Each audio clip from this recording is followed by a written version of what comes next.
Hey everyone, and welcome. Today we're talking about something simple but really powerful: generosity. It's all about giving, but as we're going to see, what you give has this amazing way of coming back to you, often when you least expect it. Just think about it for a second. You know that warm, fuzzy feeling you get when you share something you love?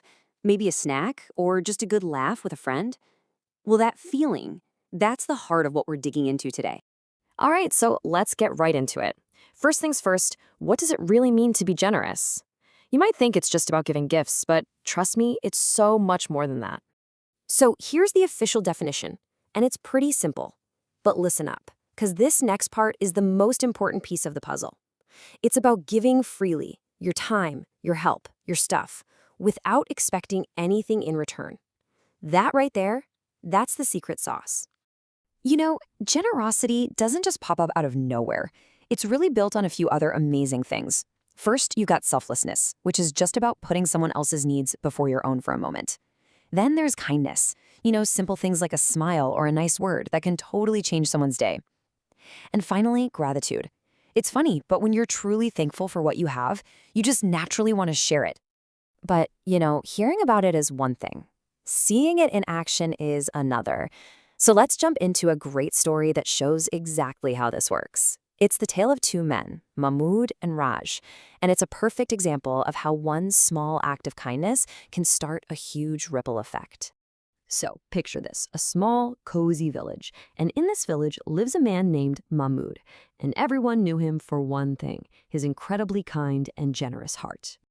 And this was pretty much his life's motto. It wasn't just something he said, it was how he lived his life every single day. Okay, so one day, this traveler named Raj shows up. He's been on the road for a long, long time. He's totally exhausted, super hungry, and thirsty. He sees Mahmud's house and figures, hey, it's worth a shot. So he knocks on the door. So what does Mahmud do? Without even a second thought, he swings the door open with a big smile, invites Raj in, and shares his food and water.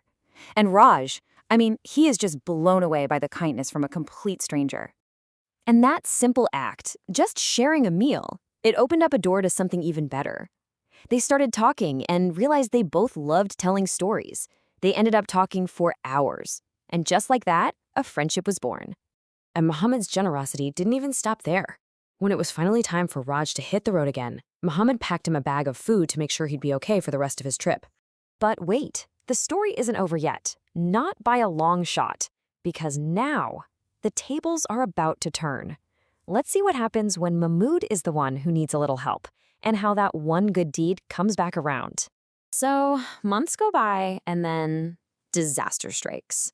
A huge, devastating storm just rips through the village. It wrecks homes, flattens all the crops, and leaves everyone completely heartbroken. And just when things seem their worst, there's a knock on Mahmud's door. He opens it, and guess who it is? It's Raj! But get this, he's not a tired traveler anymore. He's here as a friend, and he's ready to help. And he wasn't alone either. He actually brought a whole group of volunteers with him, plus a ton of supplies to help the entire village rebuild. They all worked together, fixing houses and planting new crops, and they brought hope back to the whole community. Wow, what a story, right? It seems so simple, but there's a huge lesson packed in there. So let's talk about the big takeaway from Mahmud and Raj. So here it is, the moral of the story. When we're generous, it doesn't just help other people. It actually makes our own lives richer too. Mahmud's simple kindness didn't just help a traveler. It created a friendship that ended up saving his entire village. That is the power of generosity. All right, let's do a super quick fact check to make sure we got all that straight. First, a traveler named Rahul arrived? Nope, that's false. Our hero's name was Raj. Was Raj hungry and thirsty? Yes, absolutely true. Did Mahmud refuse to let him in? No way, that's false. He welcomed him right in. And finally, were the villagers totally amazed by Raj's kindness in the end? 100% true. Okay, so we've seen what generosity is and how it can play out in a really big way. But now let's bring it back home. Let's talk about how you can make a real difference. And spoiler alert, it's a lot easier than you think. So what can you do? And look, it doesn't have to be some huge, dramatic thing. Maybe it's about giving your time, You could help an elderly neighbor with a chore or even help a stranger with their groceries. Or it could be about giving things you don't need anymore, like donating old clothes or toys. Sometimes it's as simple as giving a few nice compliments to people throughout your day. Or maybe you could put together a small care package for someone who needs it. See? Small actions, big impact. All right, so as we finish up here, I want to leave you with one last thought, a little question to carry with you. After everything we've talked about, what's one small, generous thing you can do today to make the world just a little bit brighter?